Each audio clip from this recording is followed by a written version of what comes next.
Super Saravana ஸ்டோர்ஸ்ல December 16 இருந்து ஜனவரி 15 வரைக்கும் ஒவ்வொரு பிரான்ச்லயும் ஒரு கஸ்டமருக்கு ₹1,00,000 மதிப்புள்ள தங்க நகை பண்டிகை பரிசு. சொந்த வீடு வாங்க ஸ்டெப் ஸ்டோனுக்கு வாங்க. Step stone. அஜிதா அவங்க வந்து தூக்க மாத்திரையை சாப்பிட்ருக்காங்க, சூசைட் அட்டம் பண்ணியிருக்கிறதா சொல்கிறாங்க. என்னென்னா இவங்களோட உடல்நிலை வந்து மேலும் பின்னடைவு ஏற்பட்டிருக்கிறதா மருத்துவமனை தரப்புலேருந்து தகவல்லாம் வந்துக்கிட்டு இருக்கு. இவ்வளோ பிரச்சனை வந்து தாவேக்கால நடந்துகிட்டு இருக்கும் போது அந்த கட்சியோட பொதுச் செயலாளர் புசி ஆனந்த் அவர் வந்து கலர் கலராக சட்டையெல்லாம் போட்டுக்கிட்டு அவர் ஏதோ ஒரு வெக்கேஷனுக்கு போகிற மாதிரி மலேசியா ஆடியோ லான்ச்சுக்கு போயிட்டார். செங்கோட்டையன் அவர்கள் வந்து அவரும் வந்து ஜனநாயகன் படத்தை பற்றி சொல்லியிருக்காரு. என்ன சொல்லியிருக்காருன்னா, இந்த படம் வந்து 9ஆம் தேதி ரிலீஸ் ஆகுது, ஜனவரி 9ஆம் தேதி ரிலீஸ் ஆகுது, 9 என்றாலே வெற்றி அப்படின்ற மாதிரி சொல்லியிருக்காரு. முன்னாள் அமைச்சர் செந்தில் பாலாஜி வந்து ஒரு விஷயம் சொல்லியிருக்காரு. அதாவது கோயம்புத்தூர்ல வந்து மொத்தம் 10 தொகுதி இருக்கு, 10 சட்டமன்ற தொகுதி இருக்கு.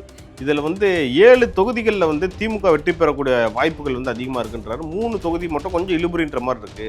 ஆனா இந்த வாட்டி வரக்கூடிய தேர்தலில் 10 தொகுதியும் வந்து திமுக வெற்றியை ஏற்படுத்தி முதல்வருக்கு ஒரு பரிசா கொடுக்க போறோம் அப்படின்ற மாதிரி அவர் ஒரு தைரியத்தையும் சொல்லியிருக்காரு. யூடியூபர் சவுக்கு சங்கருக்கும் வந்து ஜாமீன் கொடுத்துருந்தாங்க. ஜாமீன் கொடுத்தது மட்டும் இல்லாம நீதிபதிகள் வந்து தமிழ்நாடு அரசு மீது ஒரு கடுமையான ஒரு கேள்விகளும் எழுப்பியிருந்தாங்க. என்னன்னா,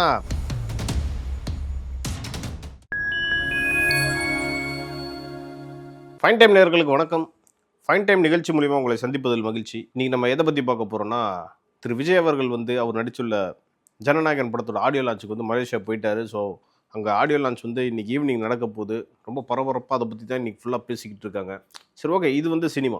நம்ம அரசியல் பற்றி போவோம். தாவேக்கான்ற கட்சிக்குள்ளே வந்து ஏகப்பட்ட பிரச்சனைகள் போயிட்டுருக்கு. குறிப்பாக மாவட்ட செயலாளர்கள் அந்த நியமனம் தொடர்பான பிரச்சனை. அஜிதா அவங்க வந்து தூக்க மாத்திரையை சாப்பிட்ருக்காங்க, சூசைட் அட்டம் பண்ணியிருக்கிறதா சொல்கிறாங்க. என்னென்னா இவங்களோட உடல்நிலை வந்து மேலும் பின்னடைவு ஏற்பட்டிருக்கிறதா மருத்துவமனை தரப்புலேருந்து தகவல்லாம் வந்துக்கிட்டு இருக்கு. செய்தியெல்லாம் பார்க்கக்கூடிய விஷயமா தான் இருக்குது இந்த. ஸோ இவ்வளோ பிரச்சனை வந்து தாவேக்கால நடந்துகிட்டு இருக்கும் போது அந்த கட்சியோட பொதுச் செயலாளர் புசி ஆனந்த் அவர் வந்து கலர் கலராக சட்டையெல்லாம் போட்டுக்கிட்டு அவர் ஏதோ ஒரு வெக்கேஷனுக்கு போகிற மாதிரி மலேசியா ஆடியோ லான்ச்சுக்கு போயிட்டார். அது போனது தப்பாக சொல்லிட்டு இது என் கருத்தும் கிடையாது. சொல்ல போனால் மக்கள் தான் சொல்கிறாங்க. அவர் வந்து அங்கே போயிட்டாரு, கட்சிக்குள்ளே 1008 பிரச்சனை போய்கிட்டு இருக்கு, அதை பார்க்காம இவர் பாட்டு ஆடியோ லான்ச்சுக்கு போயிட்டாரு.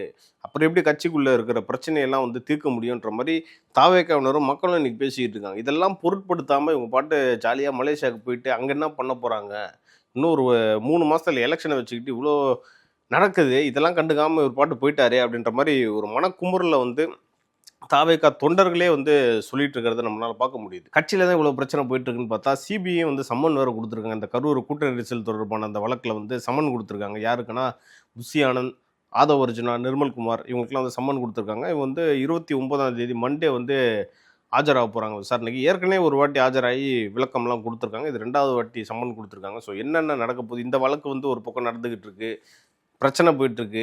ஆனால் இவங்களுக்கு வந்து ரொம்ப வந்து முக்கியமாக கண்ணில் போடுறது வந்து ஆடியோ லான்ச் தானான்ற மாதிரி அந்த ஒரு விமர்சனமும் வந்திருக்கு. ஸோ அதை நீங்கள் எப்படி பார்க்குறீங்கன்றதை நீங்கள் கமெண்ட்ஸில் சொல்லுங்கள். இவங்க தான் வந்து கட்சியில் நடக்கக்கூடிய பிரச்சனையெல்லாம் கண்டுக்கல அப்படின்ற மாதிரி பார்த்தா, இன்னொரு பக்கம் செங்கோட்டையன் அவர்கள் வந்து அவரும் வந்து ஜனநாயகன் படத்தை பற்றி சொல்லியிருக்காரு. என்ன சொல்லியிருக்காருன்னா, இந்த படம் வந்து 9ஆம் தேதி ரிலீஸ் ஆகுது, ஜனவரி 9ஆம் தேதி ரிலீஸ் ஆகுது, 9 என்றாலே வெற்றி அப்படின்ற மாதிரி சொல்லியிருக்காரு. ஸோ கண்டிப்பாக இந்த படம் வந்து வெற்றி பெறும். இப்படி ஒரு படமா அப்படின்ற மாதிரி நீங்களே வந்து ஆச்சரியமாக பார்க்க போறீங்கன்ற மாதிரி அவர் ஒரு சைடு ப்ரொமோஷன்ற வேலையெல்லாம் வந்து அவர் பார்த்துக்கிட்டு இருக்காரு. ஸோ யார் தான் வந்து தாவேக்கால அரசியல் பண்ணுறாங்க அப்படின்ற மாதிரி இப்போ வந்து கேள்வி எழுந்திருக்கு. இது மட்டுமா அவர் சொன்னார், கேளுங்கள் தரப்படும், தட்டுங்கள் திறக்கப்படும்னு இயேசு பிரான் சொன்னார். இரவிலும் கையேந்துங்கள், அவன் இல்லை என்று சொல்லுவதில்லை அப்படின்ற மாதிரி இஸ்லாத்தில் சொன்னாங்க. கடைசியாக கேட்டதை கொடுப்பவனே கிருஷ்ணா கிருஷ்ணான்னு இந்து மதத்தில் சொல்லப்படுது. அதே மாதிரி நம்ம கேட்கறதுக்கு முன்னாடியே தளபதி விஜய் அவர்கள் வந்து எல்லாமே கொடுப்பாரு, அவர் ஒரு வெற்றி தளபதி அப்படின்ற மாதிரி புகழ்ந்து தள்ளியிருக்காரு செங்கோட்டையன். இது மட்டும் அவர் சொல்லலை, இன்னொரு விஷயம் ரொம்ப அழுது ஒரு எமோஷனலாக இன்னொரு விஷயமும் சொல்கிறாரு. என்ன வழி நடத்துறதே இப்போ தளபதி தான் அப்படின்னு சொல்லிட்டாரு. இது எப்படி எடுத்துக்கிறதுன்னு நீங்களே முடிவு பண்ணிக்கோங்க. அடுத்து வந்து இன்னொரு விஷயமும் சொல்கிறாரு, என் உடலில் ஓட ரத்தமும் அவருக்கு தான் அப்படின்ற மாதிரி ரொம்ப ஒரு எழுச்சி மிகு பேச்சாக பேசி ஒரு எமோஷனோடவே பேசி தள்ளியிருக்காரு. ஸோ இதெல்லாம் எப்படி பார்க்குறீங்கன்றதை நீங்கள் கமெண்ட்ஸில் சொல்லுங்கள். இன்னொரு முக்கியமான விஷயம் என்னென்னா, தாவேக்கால திரு விஜய் அவர்கள் பங்கேற்கக்கூடிய எல்லா நிகழ்ச்சிகள்லையும் பார்த்தீங்கன்னா அந்த கட்சியோட துணை பொதுச் செயலாளராக இருக்கக்கூடிய ராஜ்மோகன் தான் வந்து தொகுத்து வழங்குறதெல்லாம் நீங்கள் பார்த்துருப்பீங்க.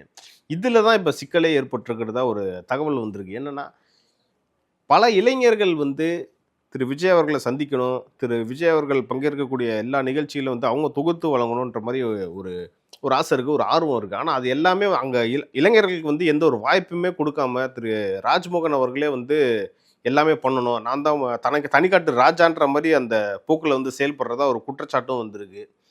என் கேள்வி என்னன்னா, திரு விஜய் அவர்கள் வந்து எல்லா இளைஞர்களும் இருக்கிறாரு. ஆனால் அவர் வந்து நெருங்க விட முடியாமல் இந்த கட்சி நிர்வாகிகளே வந்து பண்ணுறது தான் வந்து அந்த கட்சிக்கு சிக்கலாக போய் முடிய போகுதுன்ற மாதிரி பல பேர் சொல்லிட்டு இருக்காங்க. குறிப்பாக தாவேகா ஆதரவாளர்களே சொல்கிறாங்க. ஸோ இதெல்லாம் வந்து நீங்கள் எப்படி பார்க்குறீங்க? அந்த கட்சி என்னென்ன மாற்றிக்கணுன்றதை வந்து நீங்கள் கமெண்ட்ஸில் சொல்லுங்கள். இது வரைக்கும் நான் வந்து தாவேக்கால நடந்த நிகழ்வுகளை பற்றி நான் உங்கள்கிட்ட ஷேர் பண்ணேன். நீங்கள் வந்து இதுக்கு முன்னாடி நடந்த அந்த நிகழ்ச்சியில் வந்து கமெண்ட்ஸ்லாம் நான் நிறையா பார்த்தேன். என்ன உங்கள் கண்ணுக்கு வெறும் தாவேக்கா மட்டும்தான் தெரியுமா, வேறு கட்சியே உனக்கு தெரியாதா அப்படின்ற மாதிரிலாம் கமெண்ட்ஸ் பண்ணியிருந்தீங்க.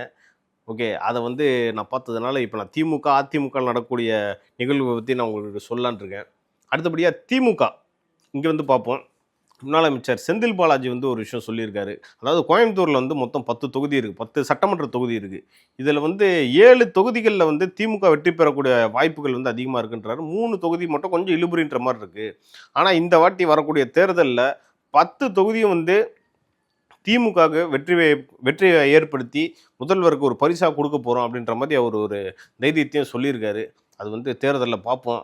10மே திமுகவுக்கு போதா, இல்லை தாவேக்காவுக்கு போதா, அதிமுகவுக்கு போதான்றதை நம்ம பொறுத்திருந்து தான் பார்க்கணும். அடுத்து நம்ம சேப்பாக்கம் பற்றி பேசுவோம். சேப்பாக்கத்தில் ஏதோ ஒரு கட்சி மீட்டிங் மாதிரி ஏதோ நடந்திருக்கு. அப்போது ஒருத்தர் வந்து திமுக நிர்வாகியோட வண்டி ஏதோ இடிச்சிட்டாரான்னு போது தெரியல.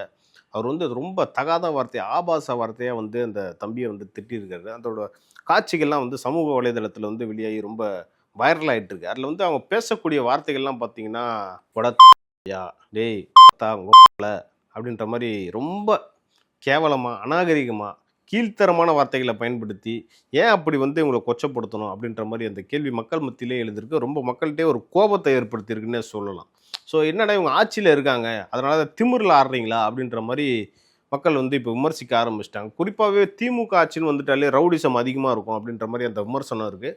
ஸோ அது ஏற்ற மாதிரி தான் வந்து திமுகவினர் இப்போ நடந்துக்கிட்டு இருக்காங்கன்ற மாதிரியும் மக்கள் சொல்லிக்கிட்டு இருக்காங்க. ஸோ அதுக்கான பாடம் எல்லாமே வந்து தேர்தலில் வந்து புகட்டப்படும்ன்ற மாதிரியும் கமெண்ட்ஸில் வந்து என்னால் பார்க்க முடிஞ்சிருக்கு. இது ஒரு பக்கம் இருக்கிறப்ப முதல்வர் ஸ்டாலின் அவர்கள் வந்து சமீபத்தில் ஒரு நிகழ்ச்சியில் கலந்துருந்தார். அப்போ அவர் என்ன பேசினார்னா, கடந்த 4 ஆண்டுகளில் திமுக செஞ்ச சாதனைகள், திட்டங்களில் ஏதாவது ஒரு 5% அதிமுக ஆட்சி காலத்தில் செய்யப்பட்டிருக்கா அப்படின்ற மாதிரி ஒரு கேள்வி எழுப்பியிருந்தார்.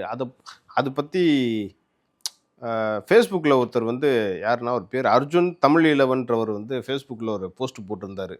ஸோ முதல்வரோட அந்த போஸ்ட்டை பற்றி.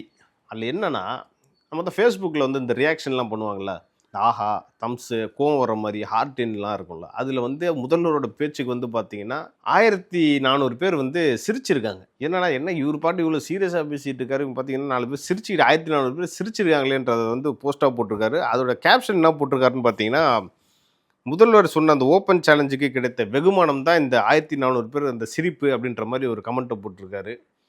ஸோ இதெல்லாம் பார்க்குறப்போ எப்படி உங்களுக்கு ஃபீல் ஆகுதுன்றதை நீங்கள் கமெண்ட்ஸில் சொல்லுங்கள்.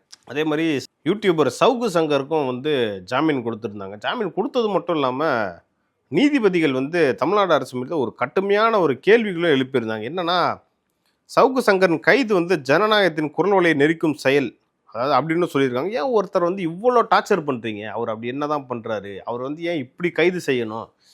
இன்னொரு பக்கம் பார்த்தீங்கன்னா, அமைச்சர் நேரு மீது வந்து ஊழல் புகார்கள்லாம் இருக்குது. இடி வந்து தொடர்ந்து கடிதம்லாம் எழுதிட்டு இருக்கு டிஜிபிக்கு. ஆனால் அவர் மேலே இன்னும் ஒரு எஃப்ஐஆர் கூட ஃபைல் பண்ண மாட்டீங்க, ஏன் இவரை கைது பண்ணுறதுக்கு இவ்வளோ முனைப்பு காட்டுறீங்க, ஏன் இவ்வளோ ஆர்வம் காட்டுறீங்கன்ற மாதிரி ஒரு கடுமையான கேள்வியெலாம் தமிழக அரசு மீது எழுப்பியிருக்காங்க. ஸோ இவரோட கைது வந்து எப்படி நீங்கள் பார்க்குறீங்க?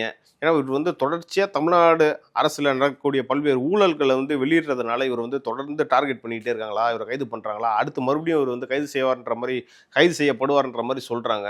இதெல்லாம் நீங்கள் எப்படி பார்க்குறீங்க? தமிழ்நாடு போலீஸோட நடவடிக்கை எப்படி பார்க்குறீங்கன்றதை நீங்கள் கமெண்ட்ஸில் சொல்லுங்கள். நம்ம அடுத்தபடியாக நம்ம அண்ணன் சீமான் அவர்களை பற்றி பார்ப்போம். என்னென்னா, சமீபத்தில் விசிக தலைவர் திரு திருமாவளவன் அவர்கள் வந்து என்ன சொல்லியிருந்தார்னா, திரு விஜய் அவர்களும் திரு சீமான் அவர்களும் ஆர்எஸ்எஸ் பெற்றெடுத்த பிள்ளைகள் அப்படின்ற மாதிரி ஒரு விமர்சனத்தை வச்சார். அதை பற்றி ஒரு ரிப்போர்ட்டர் வந்து சீமான்கிட்ட இன்னைக்கு கேட்டிருக்காரு போல். அவர் அதுக்கு என்ன சொல்லியிருக்காருன்னா, ஆமாம், திருமாவளவன் அவர்கள் தான் பிரசவம் பார்த்தார் போல், இப்படி பேசிகிட்டு இருக்காரு அப்படின்ற மாதிரி ஒரு நகைச்சுவையான ஒரு தோணியில் வந்து பதிலும் கொடுத்துருக்காரு.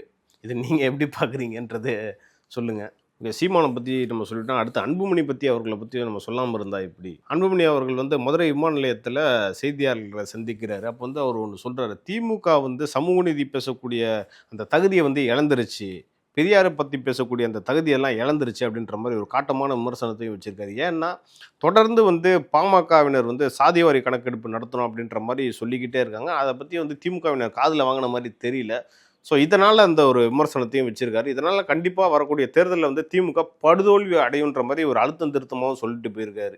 எல்லாருக்குமே தெரியும் 2021 வந்து திமுக முன் வச்ச முக்கியமான அந்த வாக்குறுதிகளில் வந்து ரொம்ப பிரதானமானது எதுன்னு பார்த்தீங்கன்னா நீட் ரத்து.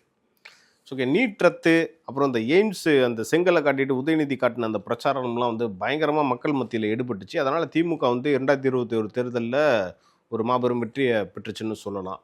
ஸோ அதை வந்து ட்விட்டரில் வந்து தளபதி யோகேஷ்ன்றவர் வந்து ஒரு மீம் மாதிரி ஒரு வீடியோ பண்ணியிருக்காரு. என்னன்னா அதை நீங்களே பாருங்க. நீர் விளக்கு போன்ற வாக்குறுதிகளை இப்போதைக்கு எங்களால் நிறைவேற்ற முடியல. நாங்க அவருக்கிடையே நல்லா கவனிங்க, இப்போதைக்கு நிறைவேற்ற முடியல. அப்புறம் என்ன இதுக்கு வந்து தீர்மானம் போட்டீங்க? புத்தி இருக்கா? நான் எல்லா சாத்தியக்கூறுகளும் ஆராய்ந்து விட்டேன். நீட்டை ரத்து செய்வதற்கு சாத்தியமே இல்லை. அப்புறம் என்னத்துக்கு தமிழ்நாட்டுல வந்து தீர்மானம் போட்டா? யாரை ஏமாத்த? அயோக்கியத்தனம் இல்ல. ஒரு வார்டு கவுன்சிலர் கூட யோகிதாத ஒரு மனுஷனை போய் போட்டா முதலமைச்சர் உட்கார்ந்து நியாயமா? ஆராசா எப்பயோ பேசின வீடியோ, அதை வந்து முதல்வர் பேசினதுக்கும் ஆராசா பேசினது அதை ஒப்பிட்டு அது மாதிரி எடிட் பண்ணி ஒரு மீம் மாதிரி போட்டிருக்காங்க. ஸோ இதுதான் வந்து மக்கள்கிட்டையும் இதே விமர்சனம் தான் இருக்குது. ஏன்னா வாக்குறுதி கொடுத்துட்டு வந்தாங்க, ஆனால் இன்றைக்கி வரைக்கும் அந்த நீட்டை ரத்து பண்ணலையேன்றது தான் இந்த மீம்லேருந்து நம்ம புரிஞ்சிக்கக்கூடிய விஷயமா நம்ம எடுத்துக்கலாம். அடுத்தபடியாக வந்து நெல்லை செல்வின்றவர் வந்து ட்விட்டரில் ஒரு போஸ்ட் ஒன்று போட்டிருக்காரு. என்னன்னா, மகனை இழக்க வேண்டும் என்றால் ஒரு பைக்கை வாங்கி கொடுங்கள், மகளை இழக்க வேண்டும் என்றால் ஒரு ஃபோனை வாங்கி கொடுங்கள். அது கீழே வந்து அம்பலவாணன் முத்துக்குமாரசாமின்றவர் வந்து ஒரு கமெண்ட் பண்ணியிருக்காரு. இரண்டையும் இழக்க வேண்டும் என்றால் தாவேகா கட்சியில் சேர்த்து விடுங்கள் அப்படின்னு சொல்லியிருக்காரு. இப்படி ஒரு விமர்சனத்தை வச்சுருக்காரு. இதுக்கு உங்களோட பதில் என்னன்றதை நீங்கள் கமெண்ட்ஸில் சொல்லுங்கள். ஓகே, நம்ம வந்து நிறைவு பகுதிக்கு வந்துட்டோம்.